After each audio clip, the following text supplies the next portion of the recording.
Hello, we welcome you all to a new episode of the Cosmic Matrix podcast with myself, Bernhard Gunther, and my wife, Laura Matsu.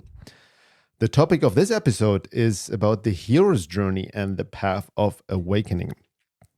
And the hero's journey is, of course, based on Joseph Campbell's work. So we're going to dive deep into that, go through all the steps, also sharing our own experiences and stories, which you may relate to. And it's important to understand the archetypal process of the path towards awakening, so to speak, especially during this time of transition. I've also done a webinar on this topic, specifically about the hero's journey and the process of embodiment, where I go deeper into connecting those two areas. And you can find out more about that on my website, veilofreality.com. Now, before we dive deep into this topic of this episode, I also want to make a little announcement. Basically, our upcoming 14-week group coaching program, Embodied Soul Awakening, has already filled up. It starts on April 17th. It filled up 3 weeks before we start for the 11th time. In record time, it has filled up. So we're going to do the next one starting in August. And we're going to start the enrollment and application process sometime late May and beginning of June. If you're interested and want to be notified when we have the exact dates and start the application process, you can go to thattimeoftransition.com, and there's a button where you can join the waiting list and you will be notified. Okay, let's dive right into it. So again, the hero's journey, as most of you may know, is based on the work of Joseph Campbell, right? And he basically in his work was studying various different spiritual traditions, esoteric traditions, metaphors, parables, all these stories. And what he found various archetypes in all these different stories. And archetypes are recurring patterns of human behavior symbolized by standard types of characters in myths, movies, and stories. And as a matter of fact, the hero's journey is a classical script template for any Hollywood movie, so to speak. And in particular, I think it became very famous, the hero's journey, with the original Star Wars trilogy, because George Lucas, actually the director and writer for Star Wars, worked with Joseph Campbell. You know, he basically hired him in order to use the hero's journeys, template to tell the story of Star Wars. And it's very, very obvious if you understand all the different steps of the hero's journey. So it's very insightful. You can see it also in many other movies. And it's most often, I have to say, it's a more oversimplified version of the hero's journey. We're going to go way deeper. There are many more steps.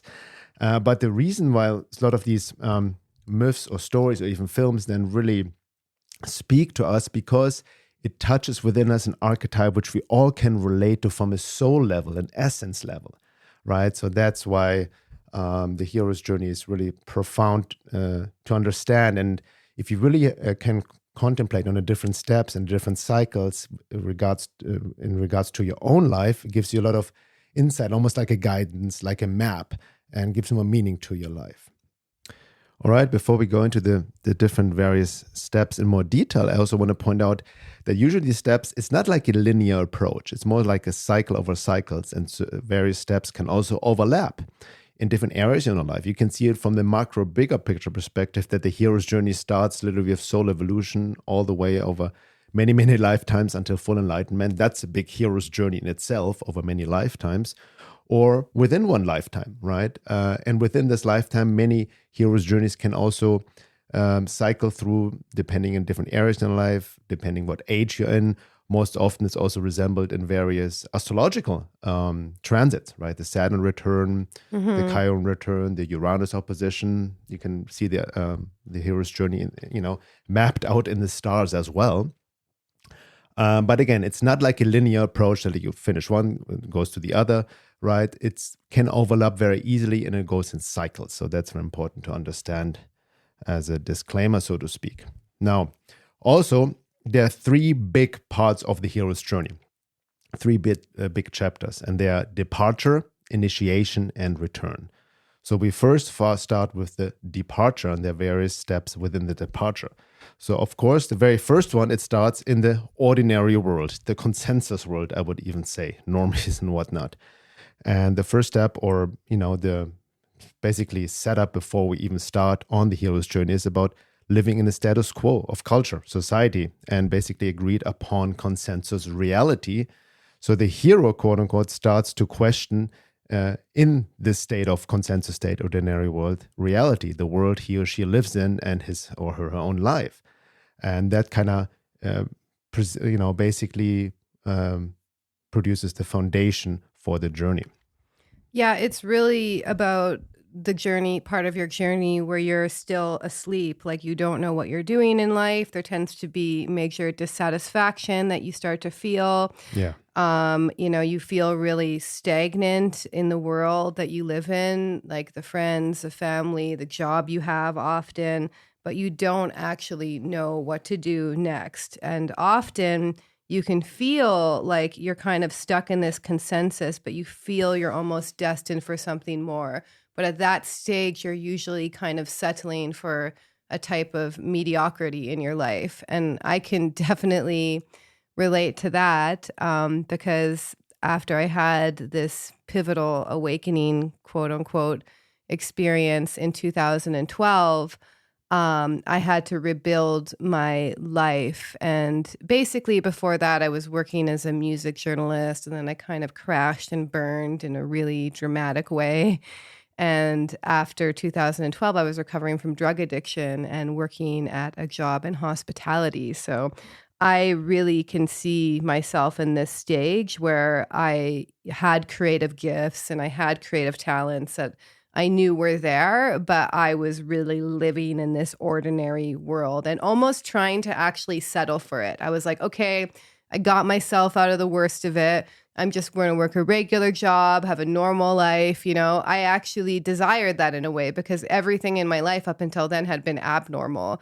But deep inside, I knew that there was something else that I needed to do. Did you also start to question the world and everything around you in the sense around that time? Yeah, I think like something is off. I know I started questioning the world way before that. So, but I was more like trying to readjust to the consensus and convincing myself that I could just be normal. Trying to fit in. Yeah, because I thought that normalcy meant stability in my life. I really thought, if I just do the normal thing that everyone else is doing and I fit in with everyone else is doing, then maybe I can have some stability in my life. Like that was my dream. And then I realized that it was literally impossible for me to go back to that way of living because I had already done kind of so much in my life. So, but I did really try and settle for a type of mediocrity, even though I knew I had all these other gifts and talents. I was just like, no, I'm just going to do this, I think that's for the majority of people. Yeah. And it was actually very interesting. And I think that some people can relate to this. Is that I believe, from my personal experience on the path of individuation, that when you don't belong somewhere, you'll get kicked out of it through different experiences. Like, for example, I wasn't the best worker, to be honest. I was had an attitude problem and, I was good with customers and stuff, but I have authority issues when I work under people, basically. Yeah. And then I ended up getting fired from one of my first jobs. And it was almost like some sort of way I was subconsciously sabotaging the situation. Yet at the same time, when that happened, I took it almost as a sign. I was like, wow, I can't actually just do this because it's not the right fit for me. It's like you're kind of this glowing person and this trying to live this normal life. And that's kind of how I felt. Yeah. So exactly. So I can relate to that as well. Definitely. People don't know my story. I didn't really question anything during high school. I was always growing up in journey alone or couldn't fit in, but I didn't question it. I was very insecure, being bullied, all of that. But even questioned that I could do something big or anything. I just went along with the program. Even after high school, enrolled in the University of Munich, studied business economics because everybody else was doing that. Literally just because of that and because I need to make money. So you study business and all of this, but I still couldn't relate to the goals similar to you of what others had. You know what I mean? Like the regular goals, I just want to make money, have a family, have a house and all of that. It's just I just went mechanically with it. And then until I was very dissatisfied. I couldn't fit in, definitely. That's when I started to question everything, being in the university, and like, this doesn't make sense. There must be more to life. And I had this splinter in my mind for a long time, but then it became more, pronounced, so to speak. I also say splinter in the mind because it also reminds me of the Matrix movie, the first one, when Neo starts to quote unquote question, what is the Matrix? That's kind of like also him stepping out of the ordinary world. Okay, and then the second step is the call to adventure, right? Mm-hmm. And the call is basically an event that pulls us into the unknown, away from everything we are familiar with, what we know how to do, our limitations, and also what we are capable of. The quest starts, and it's interesting because the word quest the root word relates to the word question. It's like questioning everything. And it's inspired by an embodied feeling or intuition and pull to follow that mysterious call. So it's a call to adventure, which obviously we see in many movies, from Lord of the Rings to, Star Wars, all of that, the hero embarks onto the adventure into the unknown. He accepts the call. So, the call to adventure in my case was definitely when I met synchronistically a friend who introduced me to drumming, and I remember playing drums, and it gave me almost like an enlightening and a spiritual experience. Like, oh my God, I felt so connected, something I truly love doing. I want to do this for the rest of my life. This is what I explore. And then that was the call, really pulled me into the unknown. I quit university in Munich and saved up money, worked in a hardware store in Germany to move to US, a whole different country, a whole different culture, to study drums and percussion. So that was my call. That was the pull out of the towards the unknown. And like he said here, it also tests our limitations and what we're capable of, right? So it really requires also a will, very important, to follow that call. So the call to adventure is really this triggering point, where you start to become more curious about like, why am I here? What are my lessons? You start to realize that life has a different plan for you than the one you're settling for. Sometimes people change their career, they move, they basically need to leave the familiar territory that they've been living in and enter the unknown. And they get a sense of like, wanting to travel or like restlessness or fascination. And actually mine in this part of my journey, by the way, because I've definitely had another earlier hero's journey before 2012, is when actually I was working at a different hospitality job. I was doing catering at a castle, just a random job, but I loved castles. It was also haunted, by the way. Anyway, I was doing high-end weddings at a castle, basically. And through synchronistically at that place, I met this guy who was actually one of the first friends I really had at that point in my journey. I mean, he was kind of this hippie type guy, was really into going to like Burning Man all the time, like was one of those old school burners, but was the first person who was almost genuinely nice to me without any sort of like ulterior motive. And he told me about ayahuasca, actually.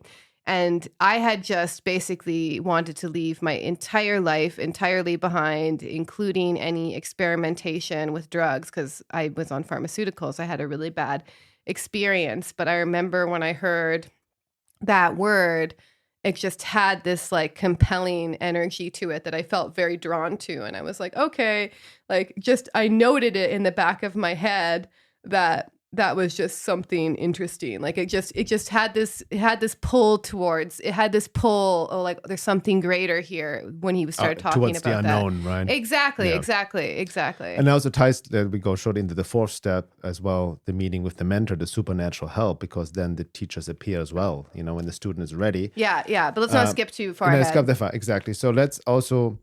I also want to mention real quick, because as we go through it, I said there are cycles within cycles. So this was my call to adventure back then in the early 90s to drums. But then there's another like cycle going through, and then it was for me body work, and then the work I'm doing now. So, there are many different cycles. So it's not just one. But here's a very important, the third step. This is very critical to understand, which is most often ignored in people who are aware of the hero's journey, is the refusal of the call. That's a dead end.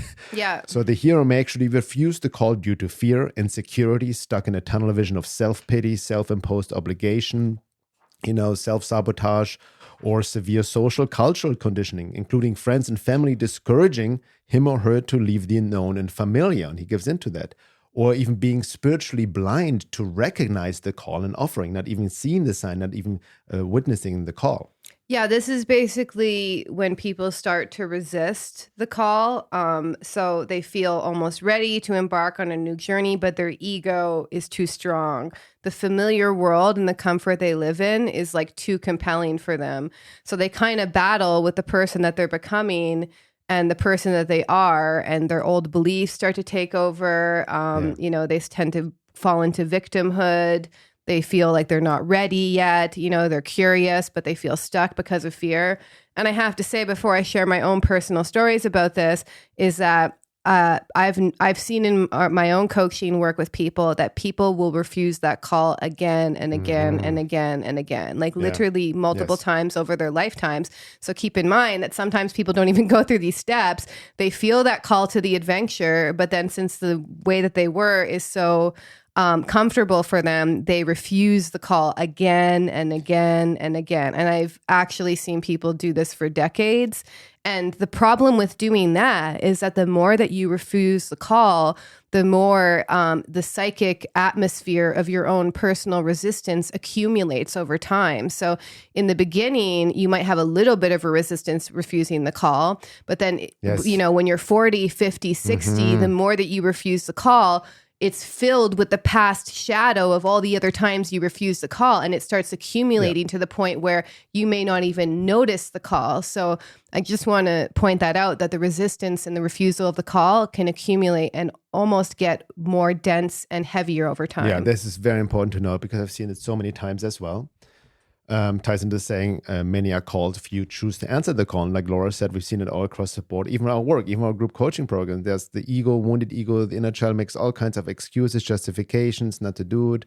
I'm not even talking about just signing up to a program, but in general, for example, engaging in the great work. Yeah. Or whatever you do in your life, there's always somehow within you that will, discourage you. Like there's always saying, as much as you have the potential to do it, there will be also exacting opposing force discouraging you from it. Yeah. And the more you're hardened in your false personality, the more your mind will find reasons and justifications, excuses, even unconscious self-sabotage. You will, like, some accident happens or something which you will then interpret as a sign of like, oh, it's not meant to be. The universe or God tells me, it's not meant to be, all these bad synchronicities, when it's in fact, no, it means actually these are deeper lessons to push through and activate the will. Yeah. Yeah. So can I share my refusal of the call? Go ahead. Oh, you did? You had a refusal of the call. So around this point, when I was working at the castle, I met this guy who was basically kind of the archetype of like the life that I was moving back towards, because keep in mind, I also was very interested in spirituality. I was surrounded by it growing up. I was really into Alan Watts and other spiritual teachers when I was a teenager. So I was returning to my interest in spirituality when I got this basically call to adventure.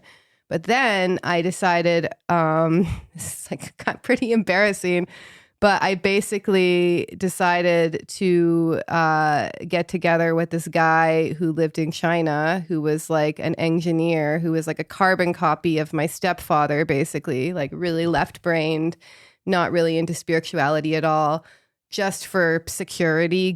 I would lived a very mediocre life if I would have ended up with him. So I basically totally refused it, tried to go back to my old patterns of like love addiction, essentially, like, using relationships to give me a sense of meaning.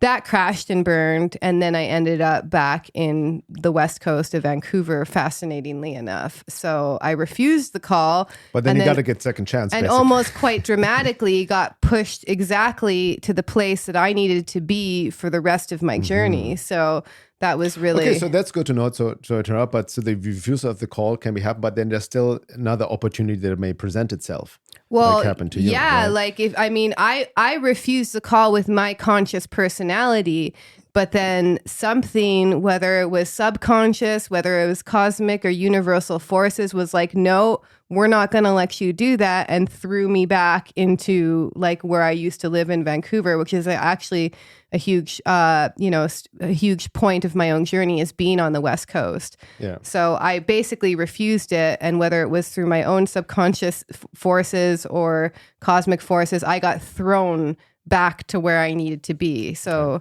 that was very interesting. So if you refuse to call, the journey ends right there, and you can turn off the podcast. No, just kidding. So moving on. So you answered the call to adventure, and like we mentioned, then the fourth step is like, this goes into the saying, like Goethe says, once you make a commitment, once you answer the call, the universe, the divine forces, help will conspire. Doors open there where there haven't been no doors before, but it needs a sincere 100% commitment. Yes. Right, to answer the call to adventure. And then the fourth step, the meeting with the mentor or supernatural help, as he called it. Yeah. So upon answering the call with his whole being, full commitment, 100% commitment of the hero, assisting forces will appear synchronistically in the form of a mentor, teacher, or books to initiate the hero on his or her unique path, giving him advice, wisdom, and tools to work with. The help can also come from unseen, supernatural, positive forces who guide him via inspiration and insight. So that's, you mentioned, you found your mentors and help of, how people guided you. And people can become mentors and guides and teachers without them not even officially labeling that, but they become like instruments of the divine force. And I've seen this totally in my life. And right? Also keep in mind the mentor can come in many shapes and forms. It doesn't have to be a physical person. It could be books that you read. It could be anything that basically guides you. That initiates you. On the journey of self-discovery, and they push you towards the path of transformation. Exactly. There are various books for me, I mentioned before, Krishnamurti, The Freedom from the Known, when I first read that. Actually one of the initiations was early 90s. I don't know if people remember the Celestine Prophecy. That was kind of also helped me too, and many other books, Alan Watts, but also in my own journey, like, I met teachers and guides that helped me like along the way. And really, even when I started playing drums, I want to just share this little story people don't know. Somebody who became one of my best friends in the mid 90s and was my personal drum teacher is Ray Luzier, and who is now the drummer for Korn for many, many years now already. So he definitely has a amazing career right now. But it also just happens once you really commit to it. There's the guidance, there's the help in various forms, but what is recommended is also this deeper faith in the process. Yeah. And so, with myself, my meeting with the mentor was, so I basically moved back to Vancouver, which is kind of basically where I needed to be. And then this is very crazy, but this famous director was my Facebook friend and was filming a movie in Prague, or right outside Prague at the time, at a castle again. Very strange. Interesting. Very strange, like symbolism with the castle.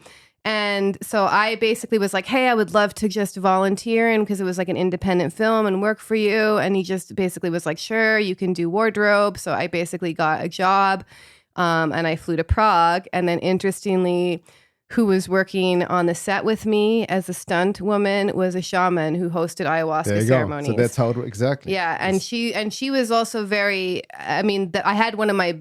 I eventually ended up doing a ceremony where, but she basically kind of embodied that archetype. She was very powerful, like piercing eyes, very strong, very feminine, no bullshit kind of woman, and yeah, so it was very interesting. Beyond all of that as well, by the way, is while I was in Vancouver, I kept going to this bookstore that I'm sure people who live in Vancouver know of, called Banyan Books. It's this like spiritual bookstore essentially. And I was just constantly going to talks and events there and reading books. And that was actually one of the first times I came across one of the Pluto books in my adult life. And so I was like just constantly like just soaking up any event that I could take on. So I was really on this journey of self-discovery at that point. Yeah. So I also want to add to that, give another example how these steps can intersect. And even another call happened within that time as I was studying drums, playing in bands in LA. And I started to hang out with some other European friends. We started these desert parties. And all of a sudden, in one of these desert parties, I met somebody who like... First of all, I got introduced to mushrooms as well, which had helped me a lot in my own inner healing process, and all of that was my initiation to shamanism as well in that sense. But I met this guy, this guy Russ. I remember his name. Also, there was mid late, 97 or so at one of these desert parties, and he introduced me. He became also my roommate and mentor later on. He introduced me to body work and yoga. I never heard of yoga back then in the mid 90s. It was very exotic, especially coming from Germany.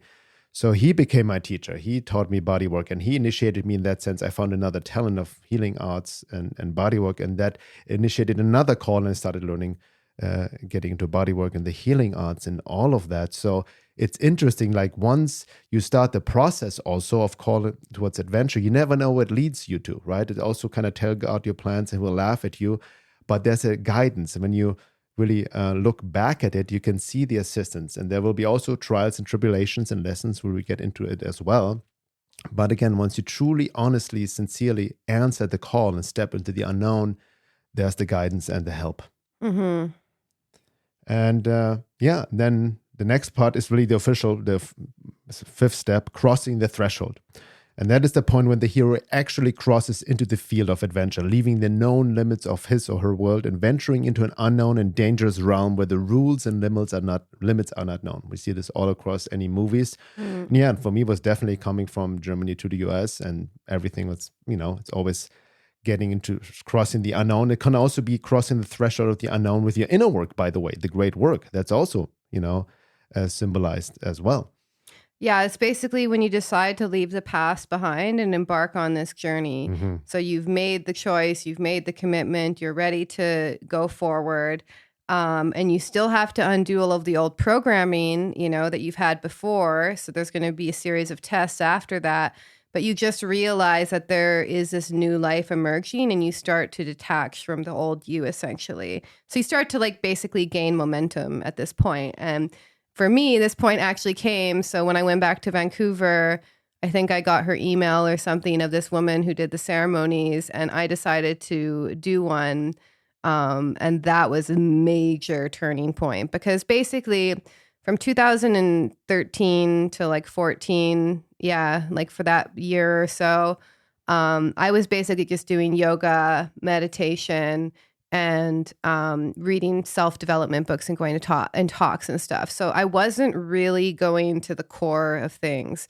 So when I went down to that ceremony, which was actually in LA, by the way, and my best ayahuasca ceremony was literally in downtown LA in some big gym somewhere. It wasn't in Peru. So I just want to point that out, because a lot of people say, oh, you got to go down to Peru and get a shaman there.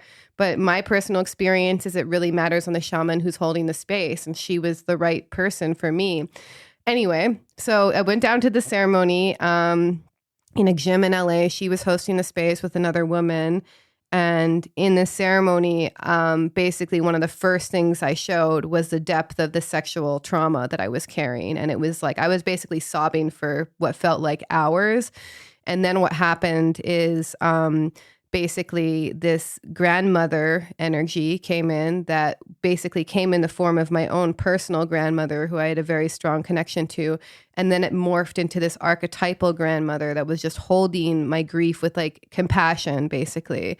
And that was a big turning point for me, because number one, I was just basically trying to suppress, I wasn't consciously doing it, but I was suppressing the trauma that I had been through. And that was the first moment that I was like, holy crap, look at what you've gone through and look at how much you're hurting because of it. Yeah. So that was a really big threshold for me to cross, and I can kind of see it in some people we work with, when you're engaging in the path of inner work, of self-work, sometimes you kind of just do it a little bit superficially. You don't want to start going into the core, the seed of things, But basically what ayahuasca did is it gave me a big enough ego death that I was really going to the core of the reason why I was suffering at that time. Yeah, it's interesting as I contemplate, as you just sharing that, I had a similar experience. I also got introduced early on. There was a different time, but in the 90s, psychedelics, more with mushrooms and also DMT, but right away noticed not using it for recreational or parties, but for deep inner work. For me, there was also crossing the thresholds or locking myself in a room, in the rehearsal room, and taking 7 grams of shrooms. I don't know. I learned it the hard way too, for better or worse. But there was a big initiation of crossing the threshold of really also then questioning the world and really going deep into research into all kinds of fringe conspiracy stuff. But that really kind of revolutionized my whole worldview. And that goes into the next step, what you also just shared and experienced. It's called the belly of the whale. So the belly of the whale represents the final separation from the hero's known world and self, swallowed into the unknown. That's really what it means. And by entering this stage, the person shows willingness to undergo a metamorphosis. So the belly of the whale is basically, when just context, is a reference to Jonah entering the whale in the biblical story. In literature, all kinds of literature contains a number of symbolic references, zones of danger, such as the dragon's lair or the lion's den, and that there may be a number of transitions into zones within the story, each crossing some threshold and usually with a sense of no going back, right? So that's kind of what you described. Well, yeah. And then interestingly, when I returned back from this ceremony in LA, I went back to Vancouver. What happened is, again, I got this call. I was working at a job in basically in the middle of the downtown Vancouver, but in the park there. So I was kind of surrounded by nature. And what I was doing is, before my job, I would just spend hours in the forest, literally hours, hours before and hours after. And so one day I saw someone on Facebook post that there was a job opening on this really small island, one of the Vancouver islands, basically surrounded by orcas and whales and all this natural wildlife. And it was just going to be a summer job, but I just felt that call again. And so I basically moved from this big city, and I had been living in big cities most of my life at that point, except for when I grew up. I moved to this island, didn't know anyone. And I remember actually this transformation that I continued to go on right after that ceremony when I moved to Vancouver Island. And I did have this moment where I was just basically riding on my bike down the road in this small town, very dense forest, super beautiful there. And I was like, wow, if I keep engaging in this work that I'm doing, I will never be able to go back to that normal life. And I had that moment a couple times in my life, but that was the first time that I had it, where I was like, okay, either I go this way or I somehow push myself back to sleep, which was getting harder and harder at that point, by the way. So there was really a sense of if you keep engaging in this kind of spiritual, psychological work, there's going to be no going back to that normal mediocre life that you try to go back to. Yeah. And I think that's also the deeper esoteric meaning of crossing the threshold in the belly of the whale, that once you're at this stage, there's no turning back, the point of no return, so to speak. And I can also relate to that in a sense. By the way, just because Laura and I had all the kinds of experiences with medicine, plants, and psychedelics doesn't entail that you have to do this kind of thing. Everybody has their own hero journey. That was just part of our story. Just want to make that clear. I don't think it's even necessary, but for us, I was definitely a psychonaut back then. And also, as you were sharing your story and reflecting on crossing the threshold in the belly of the whale, this process is also, it put me similar to you on a whole different trajectory. So first, remember, the call to adventure was first, I want to play drums. I want to have a music career and tour and all of that. And I did all of this, stepped into the unknown, came to the US as a German, not even learning a new language, and had all the help. But then I got initiated, the divine guidance and other mentors and teachers appeared, like this yoga bodywork teacher. And all of a sudden, I dove deeper into really questioning the world as we know it, way beyond just playing drums, and questioning myself. So that's how I got also initiated in deeper self-work, right? Spiritual work, spirituality, psychology. First got into Jungian shadow work already back then as well. So that opened up a whole new world. And then also initiated in deeper inner work. And that definitely transformed me. But at the same time, as I was crossing the threshold, being in the belly of the whale, going in a metamorphosis, I could not relate to the world as I knew it anymore at all. There was no turning back. Yeah, for myself also, just to touch on the thing about psychedelics is I had so many defense mechanisms and emotional suppression going on that was linked to survival, meaning I couldn't actually rebuild my life if I was aware of the depth of trauma that I was carrying, but it was showing up in disassociation and anxiety as well, but primarily disassociation. So for myself, the blessing that ayahuasca gave me was it was able to remove my defense mechanisms for a night and show me actually what I was carrying. Because for someone who's been through trauma for like a while, a period of longer than a few years, it gets a really big hold on you to the point where you think that that disassociated, checked out self is your real self. And I think that's the kind of potential for psychedelics is it lessens the ego defenses to show you what is there. However, that being said, I personally think that the intention of your own soul, of your own heart is what's guiding the journey more than anything, and that connection to God, essentially. So if you go in with the intention, I really want to heal whatever it is that's going on in me, you're going to have a specific journey. If you go in, oh, I'm just curious, oh, people are doing ayahuasca these days, let's see what I have, then it can go many different directions. So you really want to think about, and this goes for all healing work, by the way, not even just psychedelics, but the seed and intention is really what will provide the fruits of the experience. And so you have to really go in. Like I was really at this point where I was suffering so much. I didn't like the life that I was living. I didn't like the way that I was being. I didn't know what the hell was wrong with me because I didn't realize that I was carrying the amount of trauma I was, but I knew that I wanted to heal in whatever way that looked like. And so I really want to point that out because, you know, people have all sorts of different opinions about psychedelics. And I also see the dangers in them, definitely, for sure. But going in just curious, oh, I want to see what happens, or this is what everyone's doing these days, is spiritual materialism.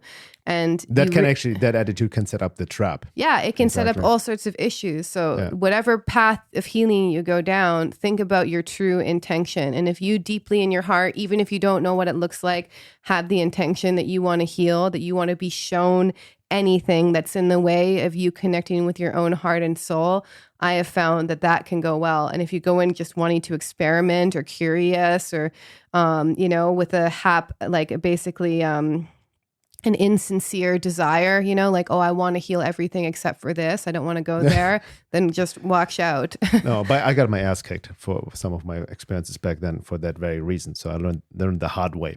But also in speaking about your experience, you also then followed up with sincere, deep inner spiritual work, trauma work, shadow work, and all of that. So it's not about just like a magic pill as well. And let me also say one more thing. I was doing daily yoga and meditation every single day since 2013.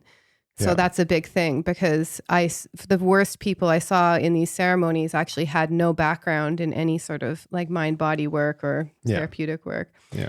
Okay. So this concludes the first part, which was the departure.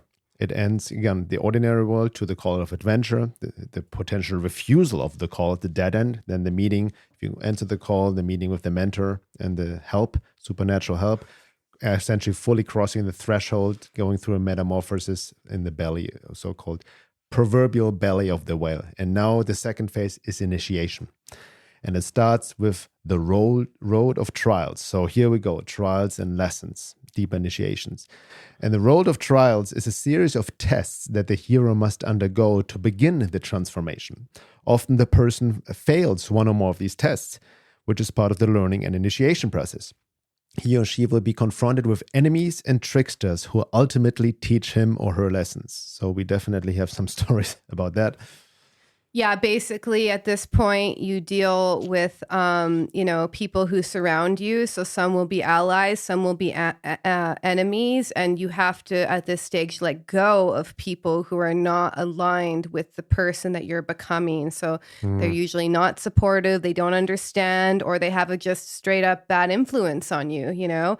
And then somewhere in this journey, you discover who your real friends are. And this is like, I mean, I went through this myself. So basically after I moved to the island, I was loving it. I was like seeing orcas and humpback whales and like bald eagles, like almost every single day, and just like loving my life, like really returning back to my true self for the first time. And then I was subletting my apartment in Vancouver at the time. And while I was there, like having the time of my life, I found out that everyone who had been renting the place with me just moved out and didn't pay their rent and left it in a total chaos while I was gone. So that was the first thing. And then like it just ended up so messily. Like basically they represented people who were not supportive of the person that I was becoming. They were more aligned with the old self, you know? So that was a disaster. And then I tried to move to Vancouver Island. I was going to rent a cabin, which was not even heated, by the way. That this woman I was working with lived in. Her dad died in it. It's just a long, crazy story. So I ended up moving to this uninsulated cabin on one of the Vancouver Islands for a few months. And I basically just froze to death. And I realized, I can't do this anymore. This is really bad. And then I ended up moving to Victoria, where I moved in with this woman who did acupuncture and was totally aligned with like actually what I was doing and was so supportive and so great. So there was a big turning point of like almost like being tested with these kind of enemies and people who were just almost trying to, basically they weren't aligned with my path in any way. I was making all these conscious decisions or seemingly conscious and was running into all these roadblocks and frustrations and challenges, but then I ended up back in Victoria to get into a warm house for the winter. And then I ended up moving with this person who basically was a healer herself. So that was very fascinating. Yeah. So I always feel the road of trials keeps going. Again, like I mentioned, these are not just going linear and one starts, the other stops right away. It ties into the ultimate truth that all these are lessons, right? In a sense. And there's always lessons, tests, initiations, enemies, hidden enemies, and all of that. I can definitely relate to that. Definitely went through road of trials. Once I started to become more outspoken, started to get writing back in MySpace a long time ago, early 2000s, and started writing about the topics I'm writing now, started my blog, and then lost my friends, my own friends from those parties, desert parties, or even my own mentor, started making fun of me getting into these topics, gossip, I felt attacked by these people. I lost my friends who I thought were my friends. Ties a bit into the Agent Smith syndrome from The Matrix. All of a sudden, other people becomes portals for other forces trying to vector you off the path. Yeah. Right? Yeah. But a big learning lesson, which I'm still, reflecting back, was just also stepping into my own power, because I always had issue with insecurity, lack of self-confidence, my own childhood wounding all came up, all of that, codependency. So all these provided important lessons that I back then didn't even fully understand. But now looking back, understand now what it was all about, how to integrate them and see these lessons in the bigger picture, because the trap is always falling into victim blame. Yeah. And see, the lesson for me was actually one of discernment. Like I was just blindly kind of going along, just being friends with whoever seemed interesting, not seeing where they were going, if we had similar values, if they, I was really starting to get into spirituality and also psychology and healing. And a lot of the people who I had to let go of were not interested in that at all. They were just kind of partying and like living like lives that were just kind of primarily unconscious, So I was really at this big turning point and becoming a different person. And I was having to let go of people who were almost like remnants of the old self that I was leaving behind. I think that's big for a lot of people. Like again, goes back to the crossing the threshold, the road of trials. That's a critical phase, the true initiation, deeper initiation, which is about letting go of the past, your old life, letting go of old association, friends, or even family. And I think a lot of people have experienced this over the past 3 years, or that's what they're struggling with, because as you said at the beginning, it ties into the Jungian process of individuation. Yeah, I went through a mini version of this over the past few years. Exactly. Too. So again, cycles over cycles. Yeah. So the next step in the initiation phase is number 2, meeting with the goddess. So what that means is that after surviving the road of trials, ongoing trials, the hero may experience a great love that has the power and significance of the all-powerful, all-encompassing, unconditional love. It doesn't necessarily manifest in finding a partner in a form of romantic love, but relates more to connecting with and freeing the female essence of being within. The quote-unquote saving the princess from the castle underworld, right? Freeing the being, the alchemical marriage of the inner male and female. So this doesn't necessarily have to be a person, but what is it? It's just more you start to notice your essence more arising. Your essence more, like could relate to anima animas, your own spirit creative gift. Oh yeah. Okay, right? Yeah. Because I had this certain point. So basically, now I'm living in Victoria. I moved in with this woman who's doing her own healing work. Really great connection with her, you know. And I was doing tons of yoga, like hours a day, Kundalini yoga left and right. But I started to connect with my essence again. I started to really feel connected to my heart and my own true being at this point, you know. So something was changing within me in a very profound way, where I was just accessing states of consciousness that were not accessible to me before, essentially. So I think that's kind of the meeting with the goddess, right? Exactly. And also find a deeper experience, a deeper unconditional love, I think, is your connection to essence, to God, you know? Yeah. The feminine principle, principle of creativity as well, because I remember I also told, you know, for me it was also another person. But when I stepped into my power, followed becoming a body worker on my side to write, I experienced or realized gifts I didn't even know I had. I became a writer. People love my writings. I became a very good body worker with a gift and helped a lot of people, and they were mirroring this back to me. Yeah. Right. So there's something happening. I became very clear about my purpose. Yeah. That's what I want to like. There's a certain alignment, right? And it's about the alchemical marriage of the inner male and female, being and doing, basically, right? So that's what it relates to. For some people, it can also manifest, you know. I think it also has manifest maybe later for when we met together in a sense, right? Yeah. But it's meaning of the goddess is feminine, so it goes for both sexes. It is more an internal process to connect to that within yourself. Yeah. And then the third, but after the meeting of the goddess, also or around the same time, there's a temptation. So that's also a very critical stage. You know, it's almost reverting to the blue pill cipher in the Matrix, right? So in this step, the hero faces those temptations, often a physical or of a pleasurable or physical nature, that may lead him or her to abandon or stray from his or her quest, which does not necessarily have to be represented by a woman. But the feminine temptation in this context is the dark side of the feminine, is a metaphor for the physical or material temptations of life. Oh God, yeah, I have so many experiences of this. So like, basically one part of the story that I didn't mention is this whole time I'm starting to post my own spiritual insights on Instagram. I was doing, I think, full moon reports even by then. I was starting to put myself out there in this kind of new emerging self, right? And then what happened is I was offered a random day, a publishing deal, big temptation, to write a book, because I really still wanted to be a writer at that time. And also, I met someone during a trip to do more ayahuasca ceremonies who was really obsessed with like the followers I had and really wanted me to teach her how to do it, and I was so naive and so kind of blissed out that I wasn't able to like be like, oh, wait a second, like, you know, maybe she has an ulterior motive here. But I saw those temptations come with the publishing deal, and then people almost being drawn to me because of their own self-serving interest rather than wanting to be like a true friendship, you know? Yeah. And neither of those situations ended up very well, by the way.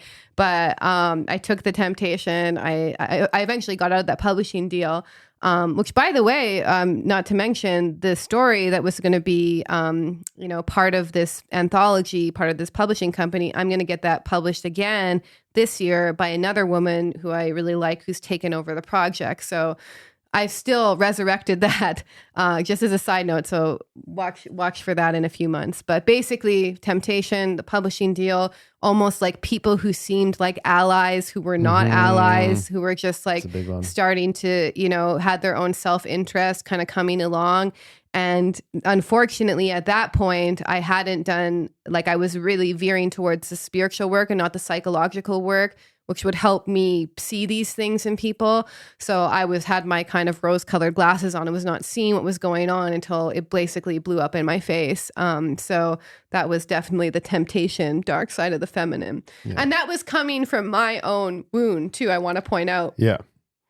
So I want to point out that the temptation almost plays on your own wounds and blind spots. Yes. Like, so, I still had deep down inside this desire, I'm going to be a published author, a best-selling author, New York Times or whatever, like I had all of these kind of grandiose like ideas on what I wanted to do, which was based on my own wounding and thinking, if I become a published author, finally I'm going to be validated or whatever, because it was always my dream, when I was a kid. So it was playing on the leftover remnants of my old wounds from the shell that I was kind of leaving behind, and also my lack of discernment as well, which is a big theme in my relationships as well. So, yeah. Yeah. So that's a critical stage as well, because even for people, anybody who's answered the call towards adventure, going through all the crossing the threshold, the road of trials, meeting the goddess, but then there's still another temptation. And that's when a lot of people archetypally sell their soul to the devil, the Faustian pact with the devil. And what is usual temptations? It's the three forces of money, sex, and power, fame. Yeah. Right? All of that. Yeah. So that's how people get easily tempted or go back to the consensus state or sell out, and like Laura said, it's the temptation targets directly your weakness, your issues, your traumas, your insecurities, all of that, your blind spots. So hence, if you are able to see the temptations as a lesson, you can utilize these quote unquote temptations as lessons, as teachers, so to speak. But I had my own temptations. I had also classic temptations of women with relationships, getting very infatuated because of my insecurity, like just romantic love and just losing myself in the relationship and then losing my path. Obviously I didn't lose my path, but losing myself in it, almost losing my path, and then even getting into very toxic relationships with very narcissistic women, but it matched my own narcissistic wounding and my upbringing and all of that. So it was very entangled and almost lost myself in it, almost stopped doing the work I'm doing. So there was that temptation, definitely classic in the form of a female. And there has been some also shady characters, but I've been also growing up, I've never been big on materialism, like driving towards just making money. So that was never a hook on me. But I saw some sketchy individuals, which similar to you, I was also very naive in the sense. I've taken people on face value, especially in LA. Yeah. And not seeing they had an ulterior motive. And especially now as I got more quote unquote popular with my writings, my work and all of that, I had to learn the hard way of becoming more discerning who I surround myself with. And people wanted to take advantage of me, and even closer friends. And so that there were a lot of, lessons within that for sure. Yeah. Okay. So, now we are at the end of the first hour. We still have quite a few steps to go through. So again, for anybody, see these steps to reflect on your own life and how this plays out, it's really, important to become aware of these archetypal steps, especially in this time and age, right? Because we all go through our own hero's journeys right now, for sure, even collectively, I would say. Now, so basically in part 2, we're going to go into the dark night of the soul, the rebirth, the reward, another refusal, the return, rescue from without, crossing of the return threshold, and then the master of two worlds and the freedom to live. And these, so from dark to light, basically. Yeah, and the last one is sometimes called also resurrection as well. So yeah, we're going to cover the rest of the journey in the second hour. So if you're not already a member, you can become a member by going to veilofreality.com and clicking on membership. And we have the second hour to, I think, over 100 plus podcasts. Yes. And you can access the second hour. And yeah, we'll see you on the other side.